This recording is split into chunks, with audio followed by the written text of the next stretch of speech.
Now, a man who is pure in heart and says his prayers by night may become a werewolf when the wolfsbane blooms and the autumn moon is bright. I'm surprised I even remembered that. And just because you can't see it, it doesn't mean it's not there. Beware the wife. The moon.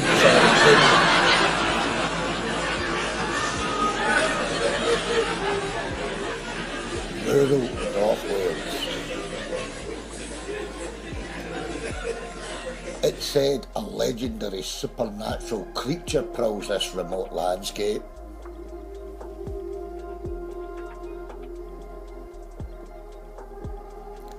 A creature that only exists in our own subconsciousness. Well, I've no got one of them. But for some, it's a more terrifying reality than you could ever imagine. As many small remote communities ponder in dread nights of the full moon. They truly believe they have a werewolf in their midst. Midst. The creature in question is the notorious Gresford werewolf. Named after a small town that once terrorised for 7 long years.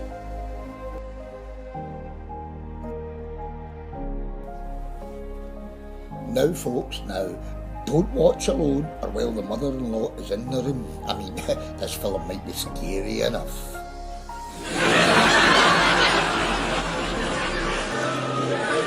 Wales, Great Britain, the land of the dragon, woven in myth, legends and mysteries. An ancient land of desolate moors, dense forests and remote mountains. Its rugged wilderness seems endless in its majestic beauty of solitude and far-off horizons. The landscape in rural areas are carved in small, lonely, distant farmsteads.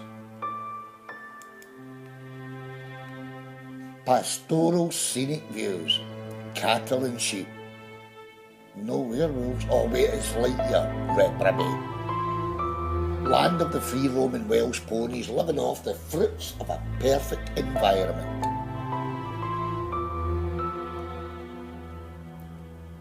These magnificent wild ponies live in harmony with the livestock who nurture this Welsh oasis.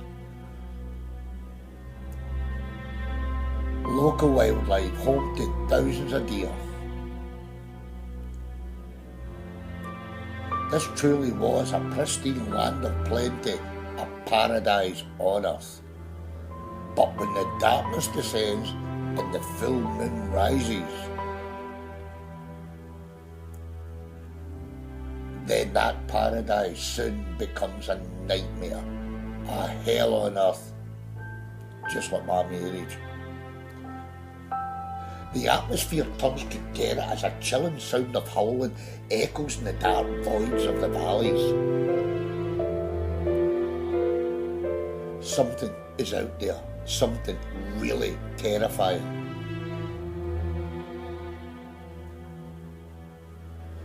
Is it really possible that these people fear a creature of the night, a lycanthrope?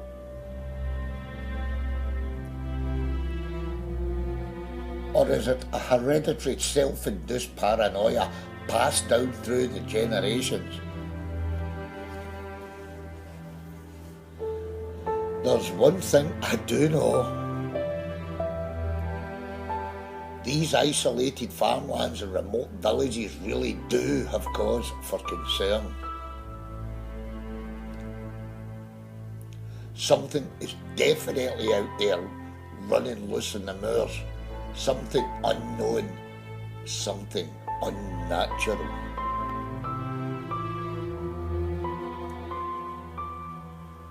Whatever it is, it's caused sheer panic and hysteria.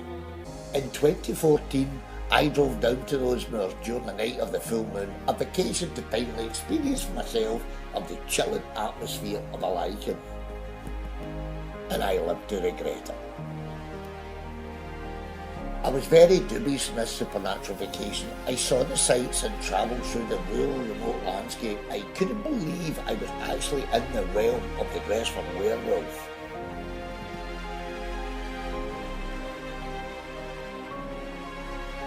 I knew what to expect on that humid autumn night, or so I thought. Things began to change drastically when the full moon did eventually rise in the east. I found myself miles from nowhere. An eerie silence had fallen all around. I was soon in a land of dark silhouettes. Everything now looked so different. All of a sudden, a strong wind came from absolutely nowhere. What the hell was I thinking, out here all alone? It just simply wouldn't be like me. The wind became horrifying as dark silhouettes started to move all over the place. Then I noticed all the sheep had disappeared. They must have went into a nearby forest. What the hell did they know I didn't? The imagination started to run amok.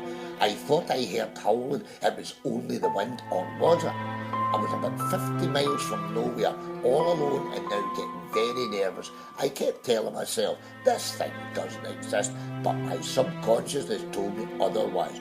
Why the hell had all the sheep disappeared?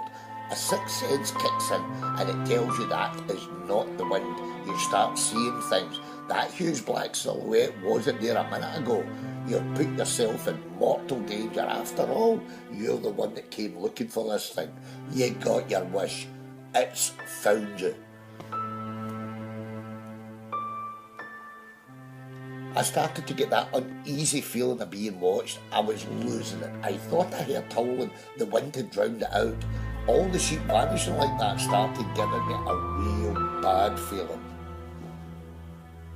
And you have to be in that environment to understand what you're going to go through.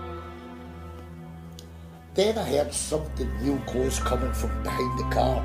I just froze. I didn't want to turn around or even look my rear view mirror. Suddenly, I got a glimpse of this dark silhouette in the wing mirror. I jumped. What a fright. I was scaring myself to death in these moors.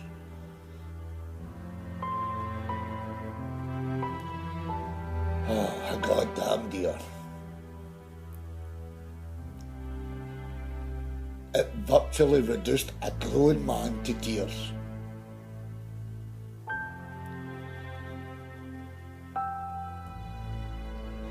I got myself the hell out of there. 50 miles I drove and every silhouette was now a werewolf. I guess I got the thrill of a vacation after all. Like I stated, you have to be in that environment to understand the terror it might hold. Your eyes can deceive you. You start hearing things. Your imagination becomes your worst enemy. There's nothing out there, but your subconscious mind tells you otherwise.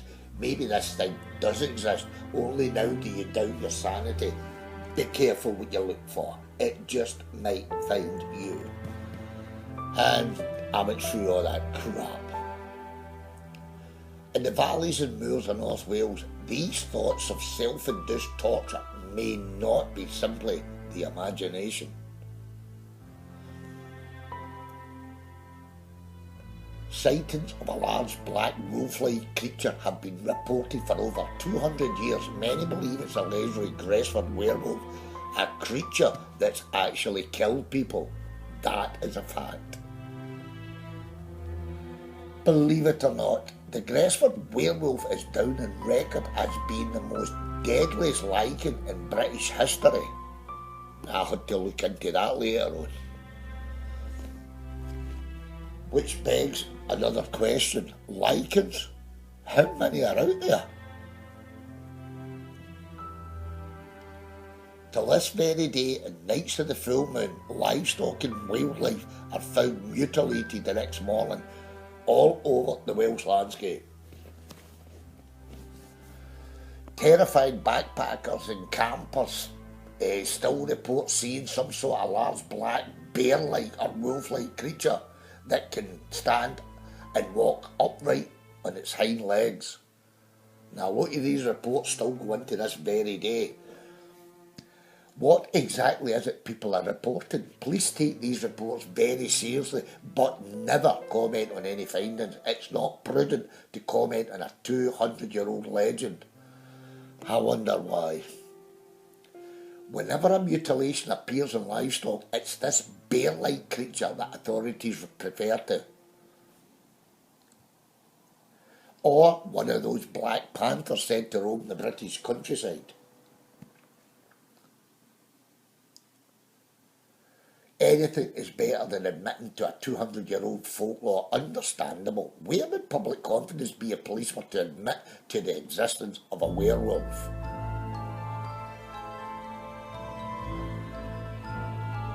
Not all public confidence.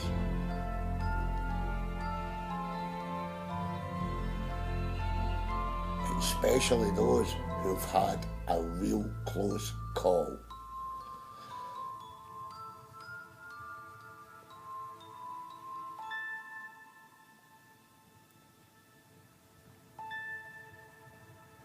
But I can prove here and now it's not a bear-like creature or a panther.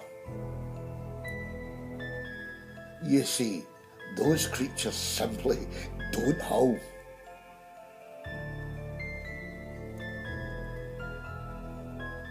And one final question on that subject for the authorities. Let's just suppose it was a bear-like creature that could walk upright on two legs. Then where the hell did this creature come from?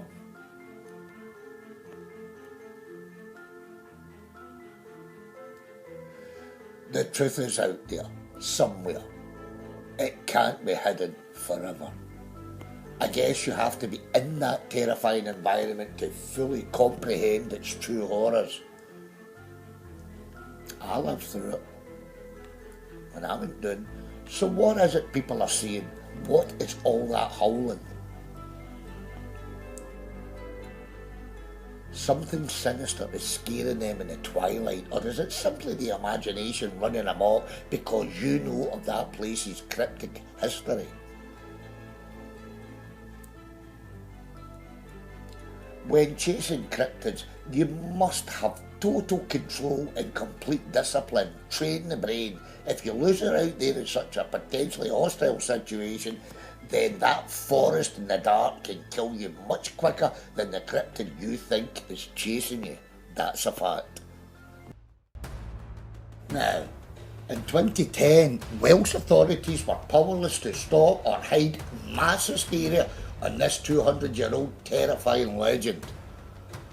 Something in the woods terrified the locals to death.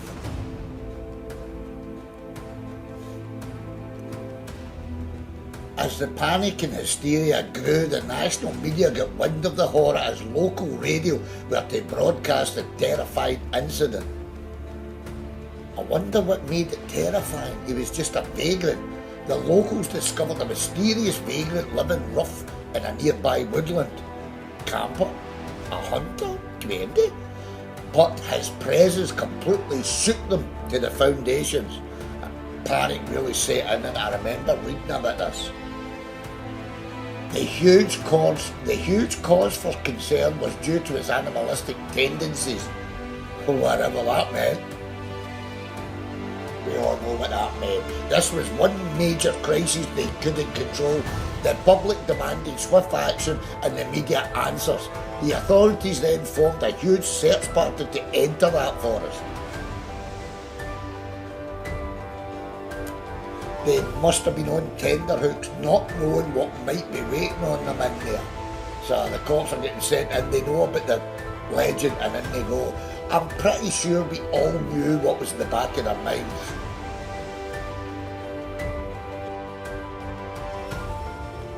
Whether armed response was deployed, I don't know, but due to these extreme and unknown circumstances, I'm pretty sure it was. One thing was for sure, for being a simple vagrant, he sure caused one hell of a bout of terror.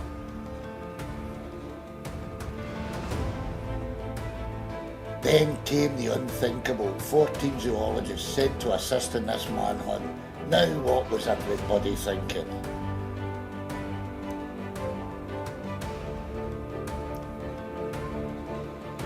I mean, what was the animal in this manhunt? Oh.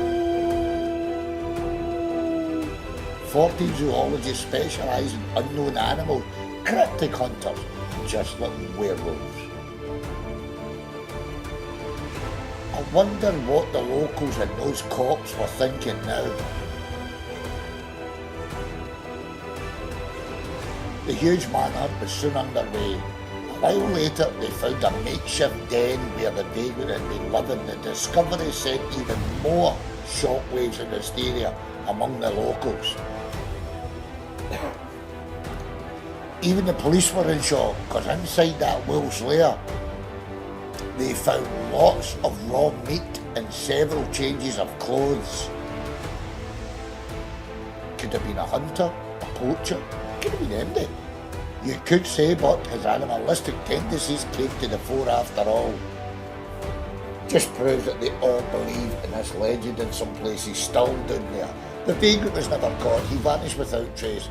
Lycans are not stupid. It's said they have the most powerful instinct for survival. It's believed he sensed the search party long before they even entered that forest. So his legacy and realm is still out there somewhere. Where did he come from? He was never heard of until that fateful day away back in 1790.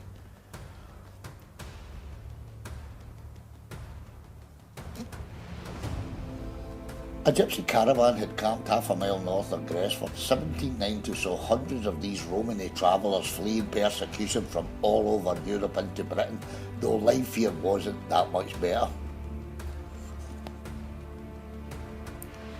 Gypsies were hated back then by all walks of life, including the highest authority in the land, the Catholic Church, who persecuted them during the infamous witch trials, where many were executed. They were not tolerated by society and mainly chased out whenever they camped anywhere near a town. They were mostly branded as thieves and vagabonds with a nasty reputation for stealing children and rearing them as their own. These kids would vanish forever.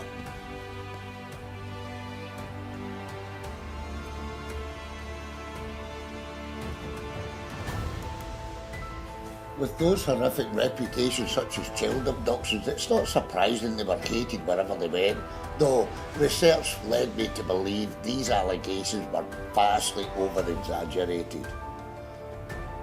It's just they didn't want them living next to their towns. The Welsh landscape in northern England were the chosen hotspots for these asylum seekers. While based in the Tavy, these gypsies outside Gresford were more likely to be Eastern European, Romania or Bulgaria, where gypsies were common rather than their British and Irish counterparts. February 1790. The gypsies outside Gresford kept their half-mile distance from the small Welsh town. A young beautiful gypsy maiden decided she'd visit the town for supplies.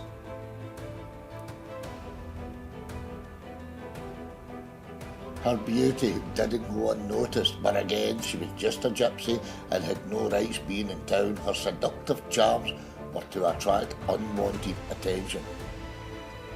Got my attention. A drunken French aristocrat, a shipping tycoon who had business with the local minister, he had been drinking all day with the locals. When he spotted the gypsy beauty, he was besotted with her. His advances were turned down flat. This enraged and humiliated the Frenchman, a woman of her low standing refusing his noble unwanted seduction. She was dragged off screaming. Nobody would help her.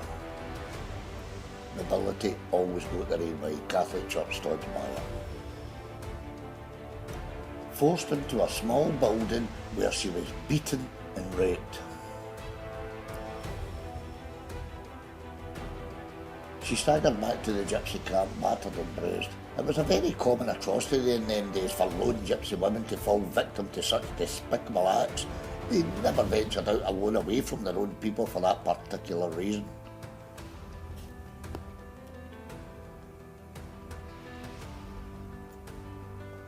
Knowing this fact, I can only assume she thought it would be safe inside a crowded town, broad daylight, plenty of people about. Never helped her. Whatever the reason, this was one crime that wouldn't go unpunished as her irate brother rode into town demanding justice. He was met with hostility and scorn and reminded gypsies had no legal rights in human society. She was unworthy and she should have been honoured that such nobility even took an interest in such a pitiful creature. Creature, they didn't know the meaning of that word. It assumed his hasty response shocked the locals. Gypsies wouldn't dare confront nobility in their homelands. They would be taken out and executed immediately, but this gypsy was angrier than the devil himself. The Catholic Church superseded all other authority. The local minister was outraged at such insolence.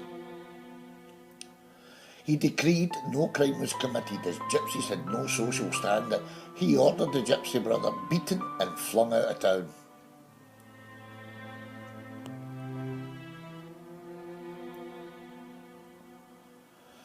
He swore revenge to exact a curse on those responsible.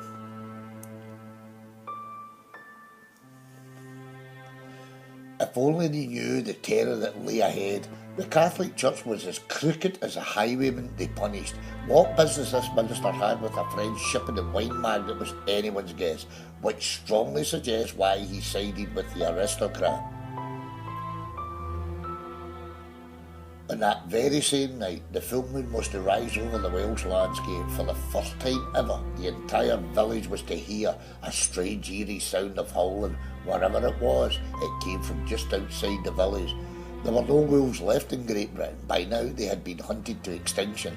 In any case, it sounded much larger than a wolf. Oh.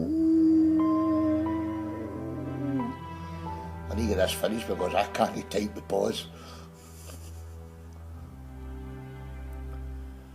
Suddenly, an 8-foot wolf-like creature appeared. I think the minister knew then that the Inquisition for the past few centuries never completed its job, a brutal and forgettable period in church history which is detailed later on.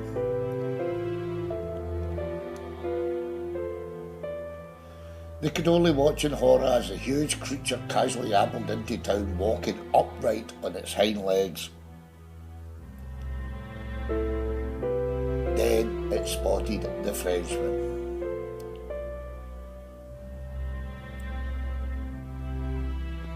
Its casual appearance soon erupted into one of terror.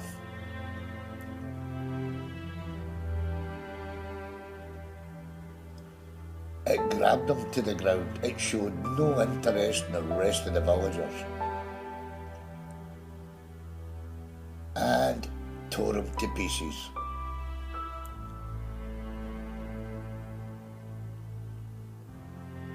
There was nothing nobody could do. With the Frenchman dead, the huge wolf-like creature casually ambled back out of town again.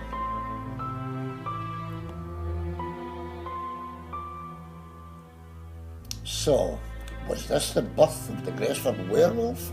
It was never heard of till that fateful night. If it was, then only the gypsy brother could possibly be the like-him. Because only he from that gypsy camp knew what the Frenchman looked like. I mean, he entered that town as if he came only looking for the aristocrat. The townsfolk were sworn to secrecy, and the French visitor was killed by some bear-like creature escaped from a circus or carnival. The following morning, a farmer outside of Gresford reported to the minister that he was chased by this huge unknown creature. As it crossed his land, he took a pot shot at it, thinking it was bothering his livestock. It totally pissed the creature off, and you wouldn't be. Well, I guess getting shot at would really piss you off. 2 days later, the minister was to receive an anonymous letter. It warned him that the town was now cursed by a lycanthrope. He took the warning very serious but decided to keep it to himself in case of panic. The gypsy camp was then routed and forced to leave. During all the commotion, the villagers noticed the minister on horseback scanning the eviction with a loaded pistol. It was as if he was looking for a specific target. He never did fire that single shot. The target was no longer among them, so I think he was looking for the gypsy brother. From that day onwards, the Welsh moonlit valleys were hearing chilling howling echoing for miles around. On the following mornings, the minister was usually called upon with mobs of irate farmers.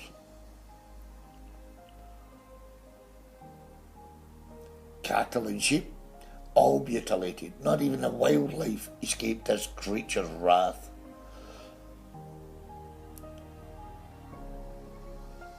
But the most terrifying aspect, this creature was stalking the actual farmyards and killing livestock in the barns, a potential man-eater if a farmer was to actually run into it at night. Rumours started to circulate first in the villages. Little isolated villages were horrified to finally learn of the true identity of this bear-like creature. Hysteria grew when they realised it was a werewolf living among them. Then came mass hysteria when hundreds of distant farmers discovered the fate of that Frenchman in town. All hell was now breaking loose.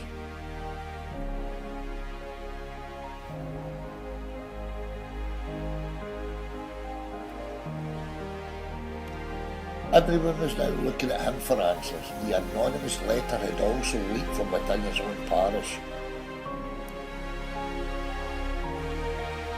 And every night in the full moon, the minister organised armed search parties with dogs and lit torches to comb the countryside.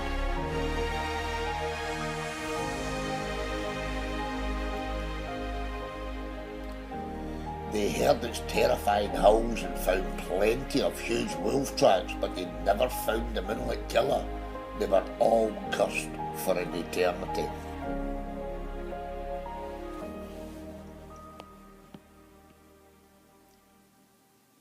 The werewolf became part of Welsh folklore. No one dared venture outside on nights of the full moon. Most were to conceal their terrifying secret from the outside world.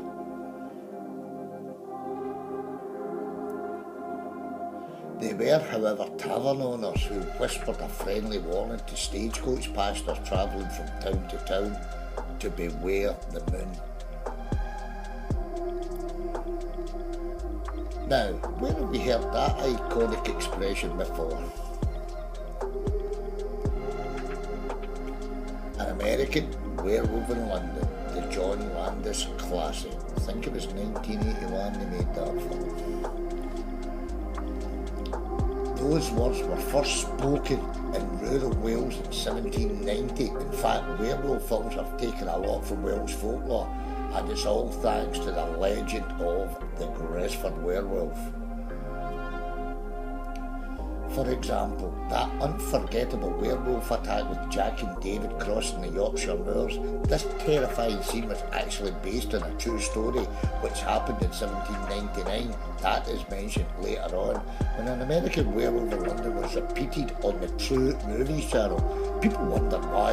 It was this scene and the villagers' desperate attempts to keep their deadly secret hidden from the outside world that inspired. So that's what inspired these scenes in this movie. The film was not shot in the Yorkshire moors either. It was filmed in the Welsh moors. It looked much more werewolf country.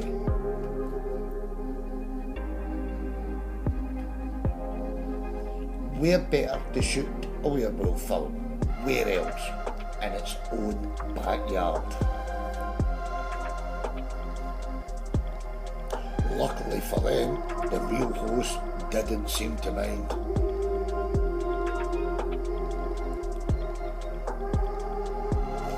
Even the small Yorkshire village of East Proctor in that great movie was actually a tiny little Welsh hamlet.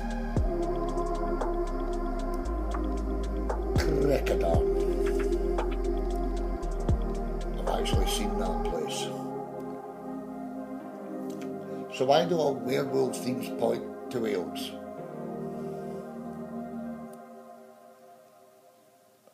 Is it the werewolf capital of the world?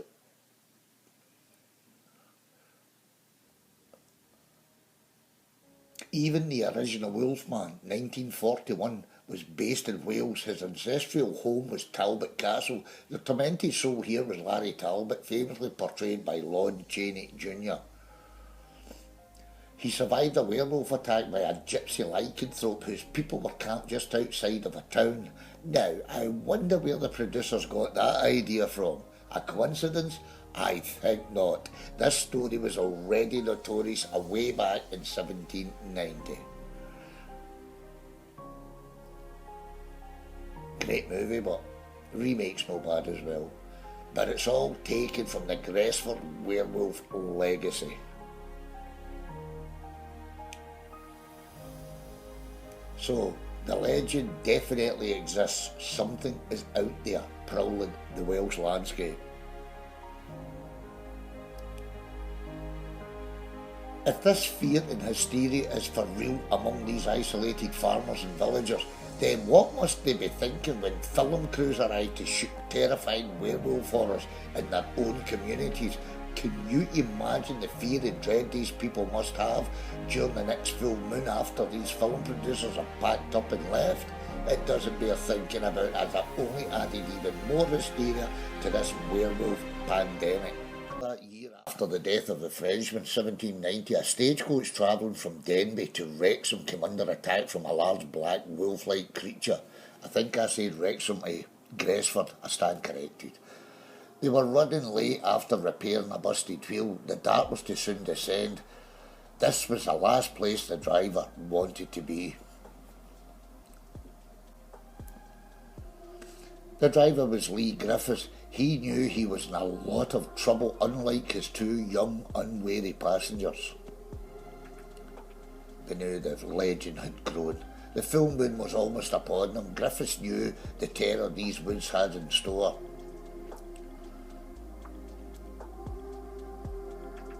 Suddenly, the moon rose in front of them, followed by that terrifying sound of howling. He whipped the horses for all they were worth. To no avail. The huge wolf attacked and killed one of the horses. The second animal broke its reins and fled into the night. Griffiths hid inside the overturned coach next to his two terrified passengers.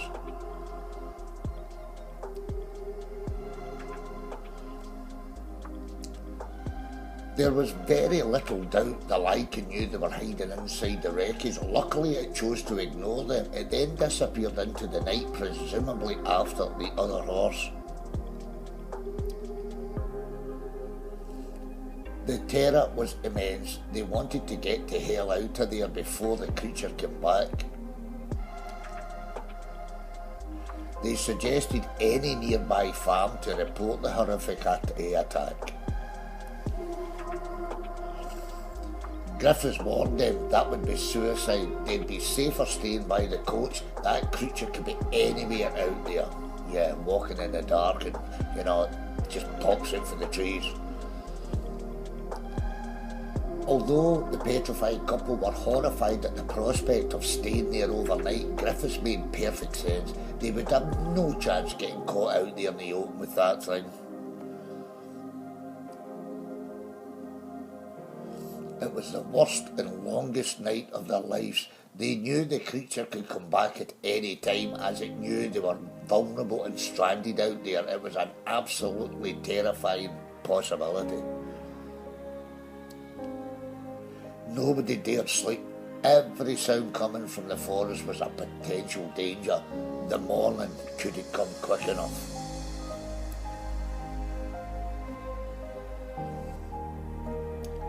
When the dawn did finally come, they hastily fled the scene and found a small farmstead where their terrifying encounter was later reported to authorities. News of this attack brought even more hysteria to the Welsh landscape. They knew then this curse wasn't going to go away. Why it attacked the stage, nobody knows. Maybe the stage was in the wrong place at the wrong time. The horses seemed to be its prime target. The one that fled was never seen again. A huge posse of wolf hunters took to the moonlit landscapes yet again. The lichen was far too clever and kept its distance. Again, all they found was tracks and heard its chilling howls. There seems to be a lot of confusion between the wolfman lichen and the werewolf lichen not being the same creature. They are not the same cryptid, they are two totally different creatures of folklore. Cryptid doesn't mean they don't exist, it means unknown to science. A werewolf is a lichen that can totally transform into a wolf running around on all fours. Lichen is the human part of such a supernatural entity.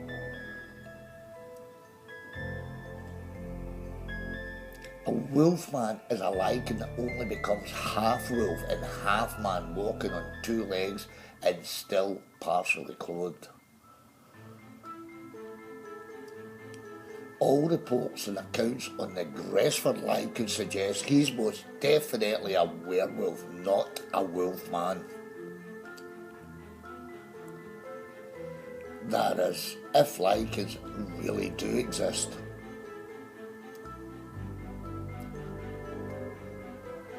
Up until the 1970s, there were over 200 cases of lycanthropy in England alone. These afflicted lichens didn't grow hair and sprout fangs, but they did more or less howl at the moon. It was a rare disease that science was only beginning to understand. When the full moon rose, these patients would think they were transforming into a wolf and would show strong wolf-like characteristics. Some were considered too dangerous in these lunar cycles to remain among society. They were a danger to themselves and others. Was this disease hereditary, an ancestral throwback? It made one wonder if they carried that lupine gene that was even more common throughout the Middle Ages, a gene they had inherited.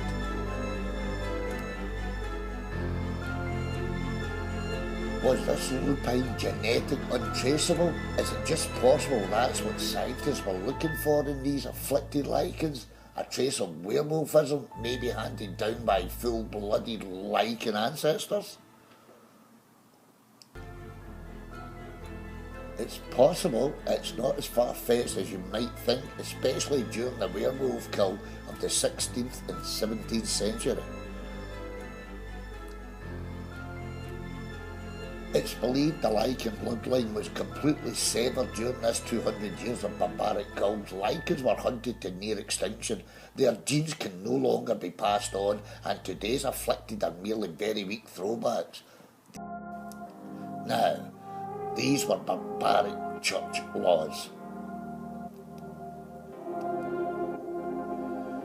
The Inquisition was a decree passed by the Catholic Church to rid Europe of all undesirables, gypsy, Jews, witches and, of course, werewolves.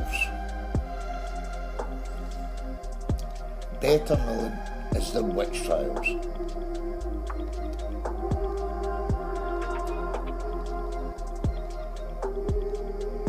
The Inquisitors. These members of church would hunt down suspected souls believed to be in league with the devil. Their targets were mainly women, so-called witches. Until they confessed to being a witch, I mean getting your tongue and teeth pulled and fingernails removed, I guess you would agree to anything after that. It's believed but this torture cleansed the soul.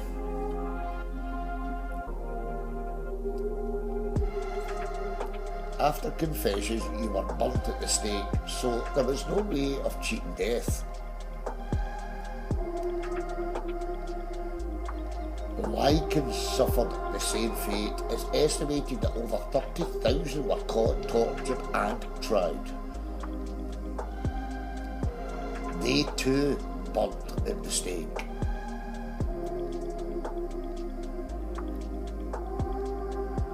Lichen genocide. In over 2 centuries lichens were hunted to near extinction. If the true lycanthrope did exist, the bloodline was almost certainly severed with over 30,000 suspects executed, but it's believed 1 or 2 would have escaped this kill. If they did, then these survivors are the very last of their kind.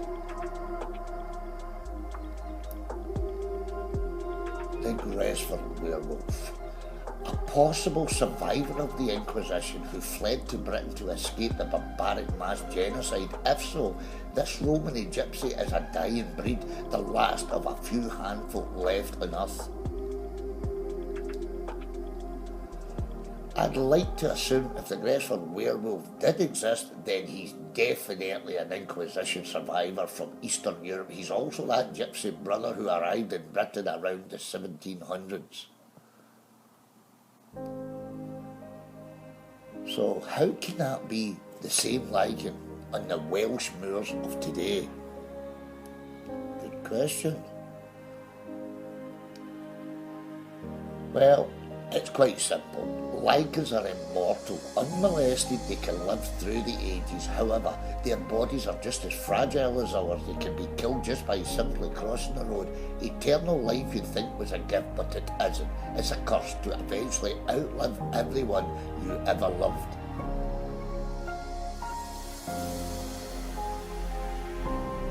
It's a lonely existence, and they too dread nights of the full moon, knowing what affliction awaits. I would imagine they'd like to sever this curse, but the wolf within won't permit suicide. It's the only time the wolf is in total control. Its powerful instinct for survival would burst out if the human part was in mortal danger.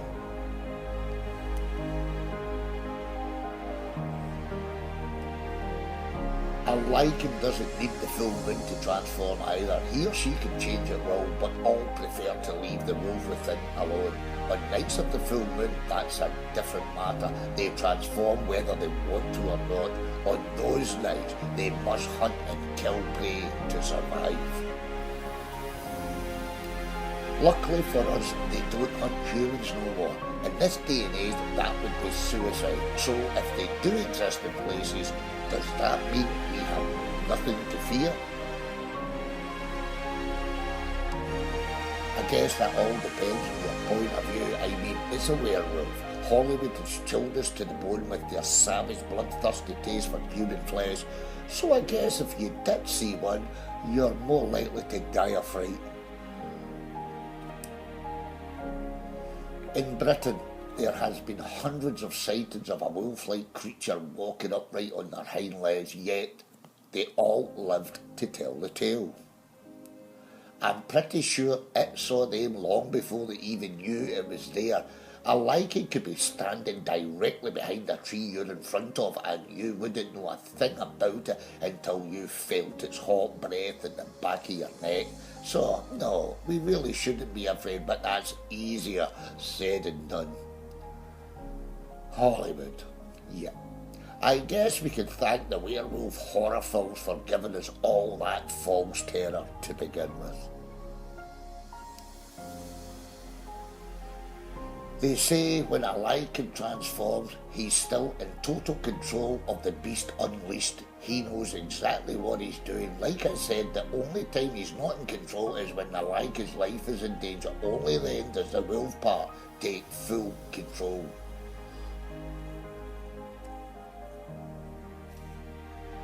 That being the case, then the killing of the aristocrat was intent. He knew exactly who he was looking for, singling out his victim out of all those people. It's as simple as this. He used the wolf for revenge. The only known premeditated werewolf killing in British history, which gave the Gresford lichen its terrifying reputation. After the stagecoach atrocity, the werewolf disappeared for a while. The Welsh valleys could breathe a sigh of relief, but still nobody dared venture out alone in nights of the full moon. Many believed that had it completely gone, then their worst fears became reality. 1798, one of the worst winters in history. He was back with a vengeance. Oh boy, aye was he. This was a night of infamy.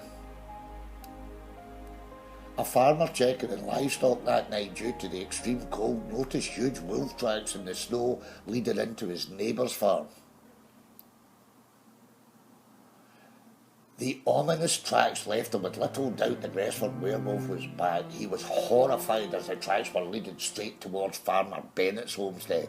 He ran into town for help and returned with a fearless blacksmith. They were both armed as they picked up the huge wolf prints again.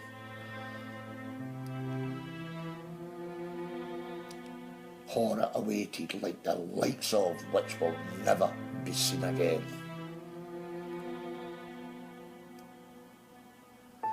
In the field next to the farmyard, over 20 sheep had been mutilated with giant blood-stained wolf tracks all over the place. They then noticed the fresh footprints of the farmer himself. By the looks of these tracks, this thing had been actually chasing them. They led right into the farmyard itself. They feared the worst.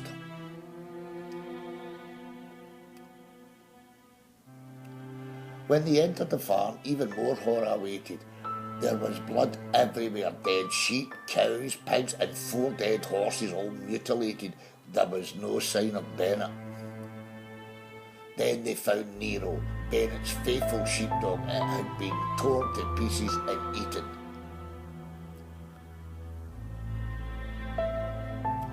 It was a scene of utter horror as this thing was killing everything in sight. Not even the animals in the barn escaped this terror.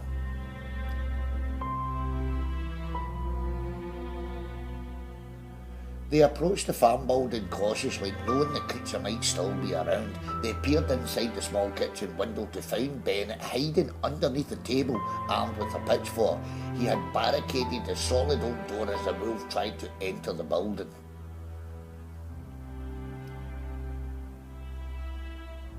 Bennett had heard the commotion of all his sheep and Nero barking in the field right next to the farm. Armed with a musket, he went out to investigate. When he saw it killing his sheep, he shot at it. He swore he hit it in the shoulder because the huge wolf let out an almighty yell. It chased him into the farm where he barricaded himself in the kitchen. If it weren't for Nero, it would have caught him and most probably killed him. The dog attacked the werewolf, giving him time to escape. The dog gave his life for his master. Bennett later gave up the solitude of farming and moved into town to live out the remainder of his days. Whoever lives there this day and age, I wonder if they know of this farmyard's terrifying history.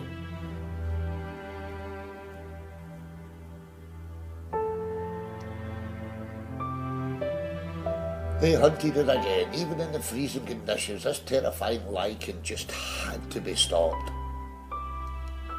The conditions made it much more dangerous, more terrifying. Not to mention, it was wounded.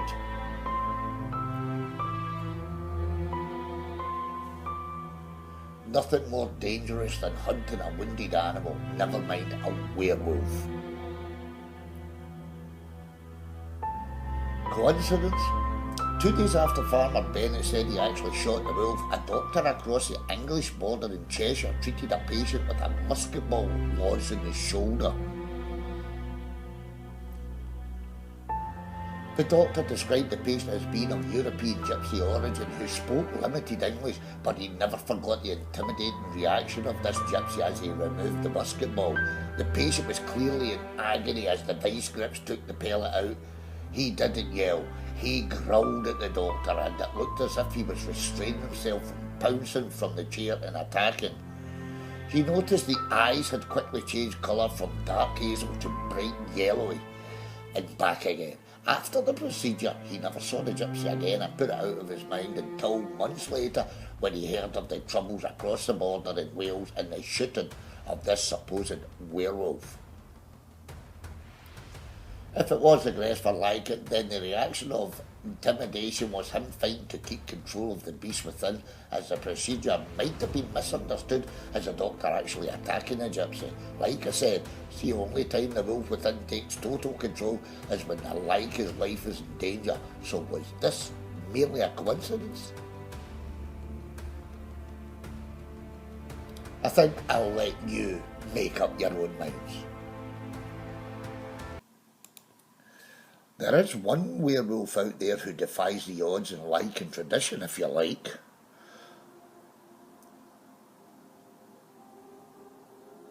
Virgin Radio, attack of the Hull werewolf.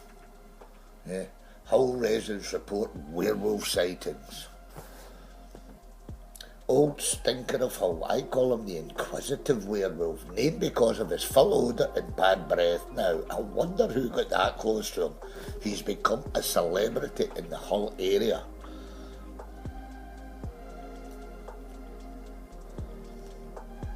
He's been seen and reported more times in the last 20 years than all lichen sightings reported worldwide. This guy seems to like being in the public spotlight. A recipe for disaster? Well, it is meant to be a werewolf. It's a werewolf. His celebrity status has cause for concern amidst Hull police and local councillors who supposedly take these reports of any sightings very seriously. I mean, killing and eating a German Shepherd would be more than cause for concern, not to mention other dogs that have vanished. So in the Hull area, round about that place, there's a lot of dogs disappeared without trace. Dogs are part of the wolf family, are they not? So this creature has acquired cannibalistic tendencies, even though his actions are more likely to be of a territorial nature. But there are those, however,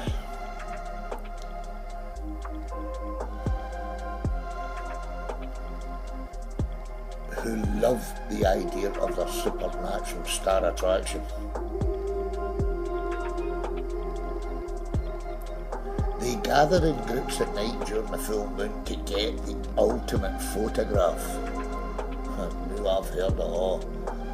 Get out with a camera on a werewolf, wow.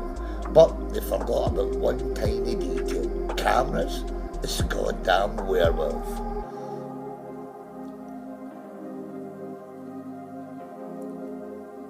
I'm pretty sure it will just sit and pose for you.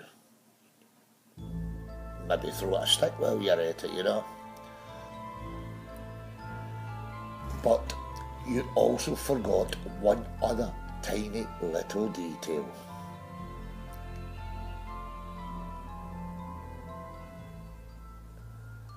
Those cannibalistic tendencies, cause you forgot. It's half human too.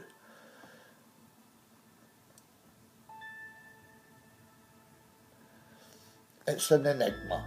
The way he likes being around civilization, but as yet he don't like getting his photograph taken. Didn't think he'd just pose for those werewolf hunters. Let's just hope the hunters don't become the hunted. Right, okay, let's now get back to our own lycanthrope, the Gresford werewolf. 8 months after the farmyard atrocity, the most gruesome human attack took place back over the English border again in Cheshire. I mean, these people were dreamed at crossing into their borders there. Terror really became a reality.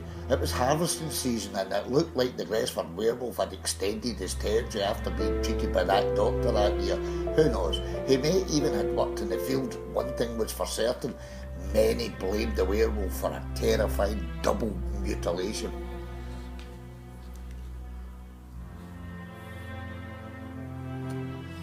It was late that summer's evening as the field hands retired for the night. Mason had to walk fields and had shortcuts that to get to their own villages.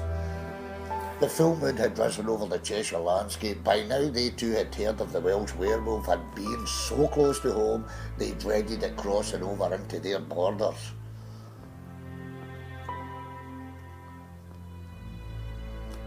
Two teenage boys had been crossing the fields after a long day's work. It was a 3-hour trek to get to their own village.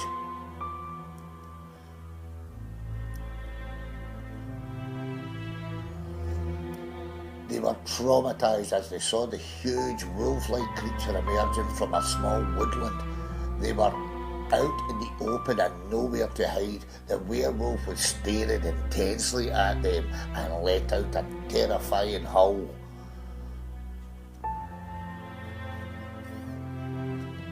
It never attacked as the boys fled in terror to the nearest village and into the tavern.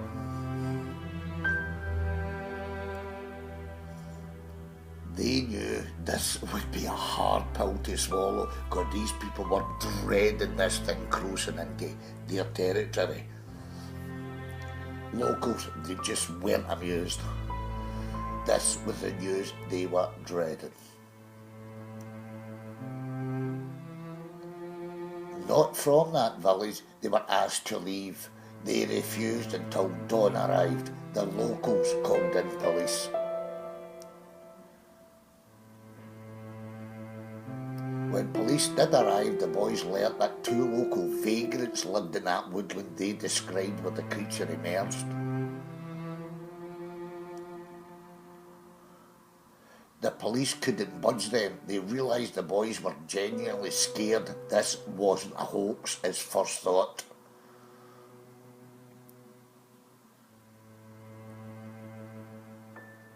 Police ordered the boys to stay till morning.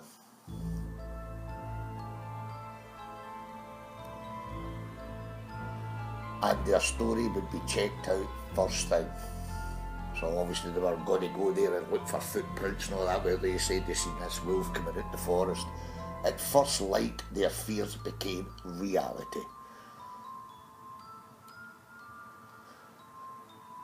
The 2 vagrants were dead, mutilated beyond recognition.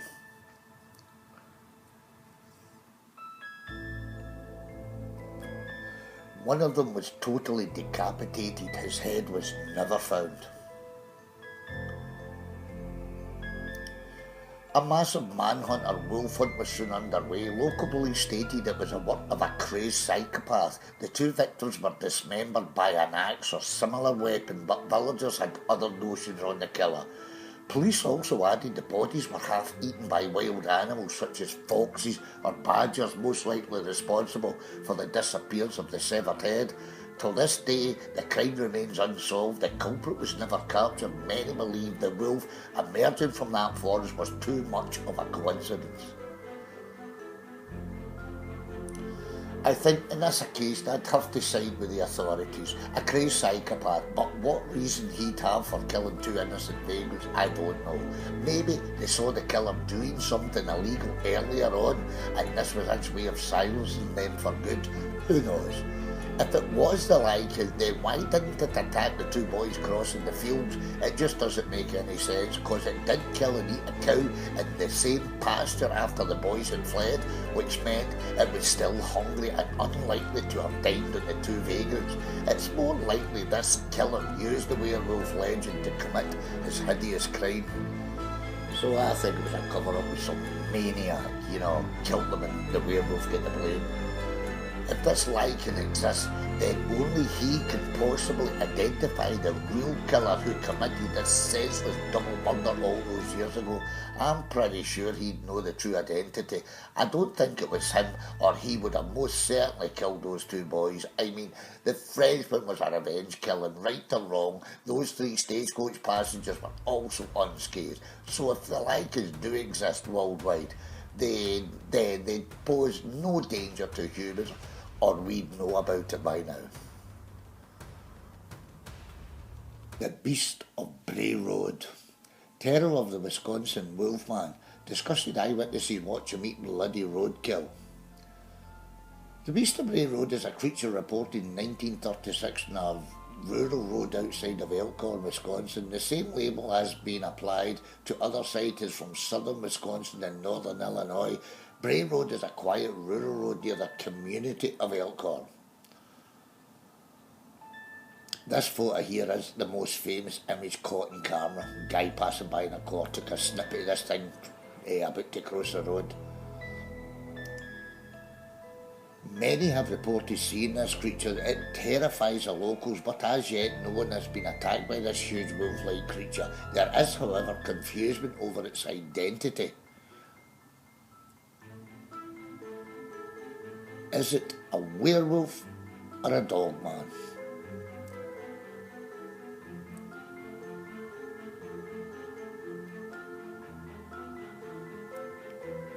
A dogman is a legendary huge wolf-like creature that can walk or run upright in its hind legs. It hunts its prey of wild animals night or day. Not considered dangerous to humans, but many worldwide encounters express these very intimidating creatures are far from being friendly. A werewolf or a dogman? I guess the jury is still out. Dog walkers in the landscape in the full moon. Around a massive 80% of strange and terrifying sightings of huge wolf-like creatures are reported by dog walkers. Dog lovers who take their poochies to the open countryside and moorlands to let them run in safety. Some dogs never return, which you'll find out later on in this story here. Dorset, 1990. A couple drove to a secluded woodland to allow their pet Alsatians to run free. The dogs were mild-natured, but no road sense or obedience in their playful attitude in meeting other people with their dogs. It was a moonlit night which gave sufficient light to see where they were going. Half an hour into the walk, the two dogs stopped and stared into the twilight glare. The couple thought they'd picked up the scent of a deer or something. The dogs began to growl, then it turned into ferocious snarling, which actually frightened the couple. Soon they were out of control as the man tried to restrain them. He was knocked off his feet as the dogs bolted in the direction of whatever they sensed. They then heard a loud, acoustic, deep echoing howl. That wasn't the Alsatians. They had heard and mocked rumours of wolf-like creatures and werewolf stories in this neck of the woods. That's when they stared at the full moon and dashed to safety of their car. They were terrified as they hung around for another 10 minutes, listening carefully into the dark. The dogs weren't coming back. An eerie silence scared them even more, and panic forced them to drive 7 miles back home. When they got there, one of the dogs was sitting outside the front door. It had blood on its coat, but it wasn't the dog's blood. They called out loud to the other dog, but there was no response. They then reported the incident. So, taking your dog out, you come back, without your pooch. The following morning, the man with a friend went in search of the missing dog. There was no sign of it. It was never seen again.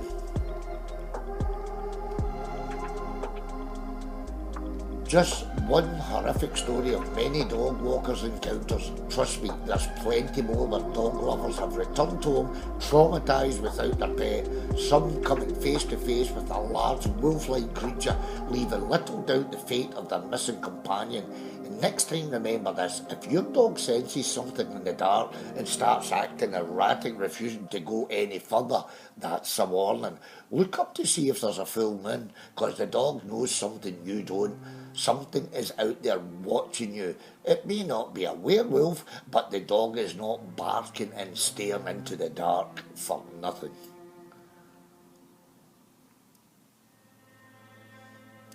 Again, it might be a territorial issue. Dogs are part of the wolf family, and it just might be they've wandered into a lichen's domain. No humans were attacked in these encounters. Okay, back to Gresford, 1992. This was 2 miles outside of Gresford in some farmyard. The full moon had risen. 2 cyclists thought they saw something in the shadows as they rode down a country lane.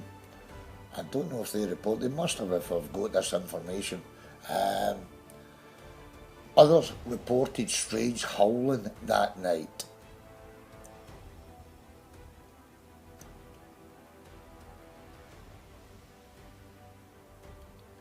When the morning came, a farmer awoke to find his sheep mutilated. It had been totally decapitated. Its head was missing. So the police blamed a panther or a big dog done this. This is the actual footage actually of the sheep that was actually killed. That's the farm in the background. Huge wolf tracks were found near the carcass. There was quite a lot of muddy footprints round about the sheep. Local authorities stuck to their story and said it was a bear-like animal or a panther responsible. So again, where did the bear-like animal come from? That wasn't good enough this time. I mean, those tracks didn't belong to any bear or big cat. They were giant wolf tracks. Experts from America were called to examine the carcass and the tracks. Surprise, surprise, the sheep was gone and the tracks were scrubbed out. Why? What the hell were they hiding? There was one thing they didn't know. The farmer was smart enough to conceal giant wolf tracks down near his water trough where the supposed werewolf had been drinking. The Yanks made plaster casts of those prints and simply couldn't identify the creature they came from. So the last time that they saw tracks like that resembled, you know what, it's standing there right in front of you. They belonged to the now extinct saber-toothed tiger. That was the nearest they could get to these tracks that whatever made them. So, what on earth made these huge wolf-like tracks? The experts were baffled and they aimed to find out. The experts constructed two huge titanium cages disguised as fodder shelters for cattle and baited them with raw meat. One of them caught something very big and very powerful that moonlit night. Whatever it was, it mangled the cage and made good its escape. The American experts were horrified. There was a creature on this planet that was strong enough to even bend those bars.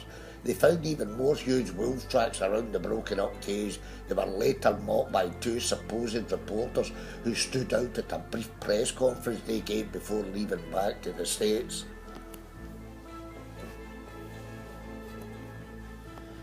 The two suspect reporters mocked, "Are you trying to tell us we got a saber-toothed tiger running loose in the Welsh valleys?" The Yanks, knowing they were trying to diss them, gave a sarcastic and chilling reply. "We don't know what the hell it is, but mark my words, you get something that is not known in the planet Earth history of origins and species. This creature that is running loose on this little island of yours, well, it makes the most ferocious and biggest cat to ever live, the saber-toothed tiger. This thing makes it look like a mere pussycat." End of briefing. The two reporters were soon silenced as other reporters enthusiastically asked more questions. I mean, if those two supposed reporters doesn't leave questionable doubt on their reason of attempt disruption, I guess nothing will.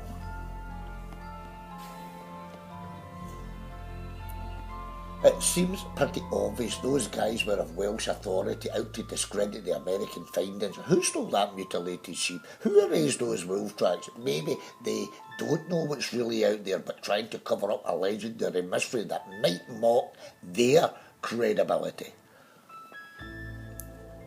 But something is out there prowling the Welsh landscape. There's got to be something there. There's too many eyewitnesses, too much stuff going on. Something is there.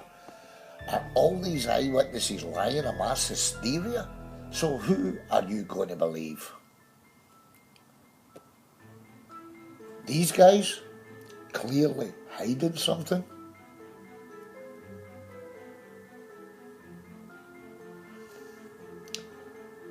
Because they're afraid outsiders will ridicule them?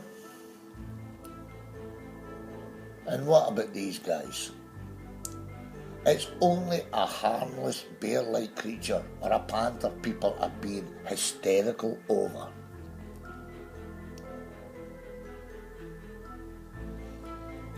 They have their orders too, not to comment on any findings in a 200-year-old legend. Where does that leave you?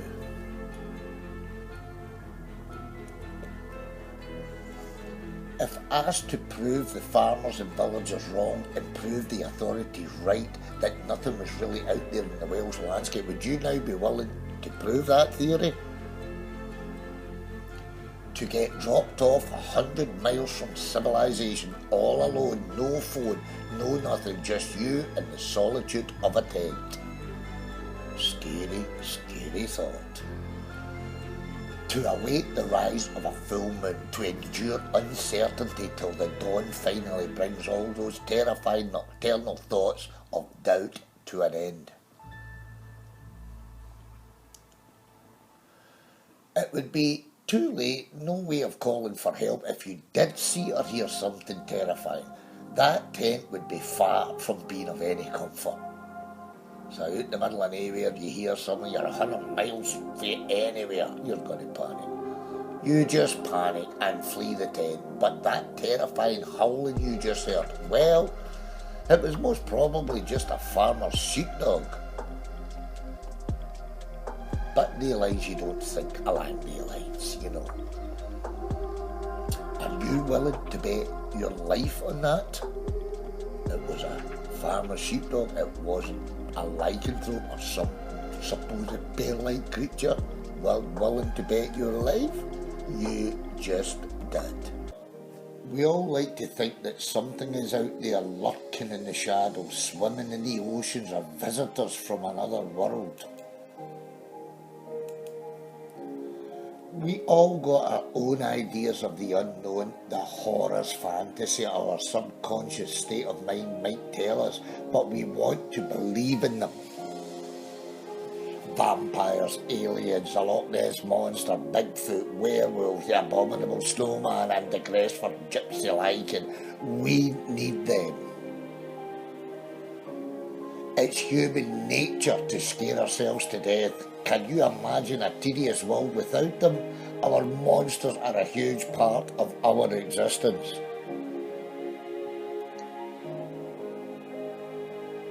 Our most favourite nightmares. So, don't be afraid of the dark. The dark can't hurt you. It's what's in the dark. That's what gets you. Werewolf, the legend of Wales. The end, folks. I hope you have really enjoyed this film. I've enjoyed making it. Thanks for watching. To see more videos, click on or subscribe to this channel.